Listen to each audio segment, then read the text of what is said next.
Hi అండి, నేను మీ మల్లికార్జున. ఈరోజు వచ్చేసి నా దగ్గరికి సామ్సంగ్ A14 మొబైల్ ఒకటి వచ్చిందండి. ఈ ఫోన్ వచ్చేసి ఛార్జింగ్ పెడితే ఎక్కడం లేదు. బ్యాటరీకి బూస్టింగ్ పెట్టేసి ఆన్ చేస్తే ఆన్ అవుతుంది, కానీ ఛార్జింగ్ మాత్రం పెడితే ఎక్కడం లేదు. అంటే ఇక్కడ చూపిస్తుంది మొబైల్లో, కానీ యాంపేర్ మీటర్లో మాత్రం కావాల్సినంత యాంప్స్ అనేది వాల్టేజెస్ అనేది రావడం లేదు. దానివల్ల ఫోన్ ఎంతసేపు ఛార్జింగ్ పెట్టినా కానీ లోడ్ అవ్వటం లేదు, అంటే ఛార్జ్ అవ్వటం లేదు. అంతే చూపిస్తూ ఉంటుంది కానీ ఛార్జ్ అవ్వటం లేదు, ఇంకా డిశ్చార్జ్ అవుతుంది. ఈ వీడియో చూస్తున్న ప్రతి ఒక్కరు కూడా నా ఛానల్ని కంపల్సరిగా సబ్స్క్రైబ్ చేసుకోండి. చేసుకుంటే మీకు కొన్ని డౌట్స్ ఏమన్నా సరే నాకు మెసేజ్, అంటే మాకు దీంట్లో మీ కామెంట్స్ రూపంలో పెడితే మీ ఫోన్ నెంబర్ పెడితే నేను దానికి అవసరమైతే రిప్లై కూడా ఇవ్వడానికి నేను సిద్ధంగా ఉన్నాను.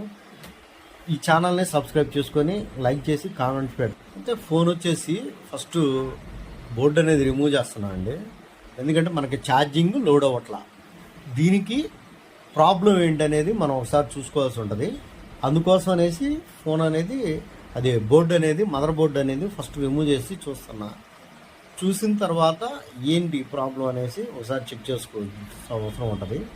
ఇదిగోండి, ఇక్కడ కాయలు వచ్చేసి మొత్తం కాలిపోయింది. అంటే దీనికన్నా ముందు నేను ఒకసారి ఛార్జింగ్ స్ట్రిప్ ఒకటి, అంటే సీసీ బోర్డు ఒకసారి చెక్ చేసుకున్నా.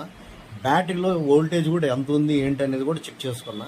ఇవన్నీ చెక్ చేసుకున్న తర్వాతే నేను ఇక్కడ జాగ్రత్తగా ఈ బోర్డు పైన ఉన్నటువంటి రేకును తొలగించి ఆ ఐసీని అనేది చూసి దాన్ని మనం చేంజ్ చేయడం జరిగింది.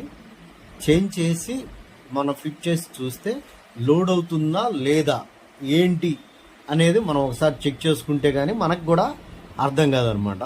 అంటే మనకి మామూలుగా లోడ్ అవటం అంటే దీంట్లో చూపించడం కాదు, డిస్ప్లేలో పైన యాంపేర్ మీటర్లో కూడా చూపించాలి. చూడండి, 0.7 amps, అంటే బ్యాటరీలో కూడా ఛార్జింగ్ లేదు, చాలా తక్కువగా ఉంది.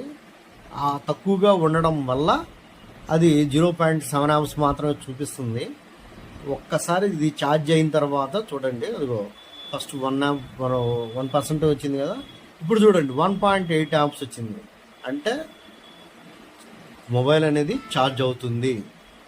ఇంకా ఈ ఛానల్ చూస్తున్న ప్రతి ఒక్కరు కూడా మా ఛానల్ని సబ్స్క్రైబ్ చేసుకోండి, లైక్ చేయండి, షేర్ చేయండి, కామెంట్ చేయండి. మీకే డౌట్స్ ఉన్నా సరే కంపల్సరిగా నాకు మెసేజ్ చేయండి. దాంతోపాటు మీ నంబర్ కూడా పెట్టినా నేను మీకు రిప్లై ఇస్తాను. Please like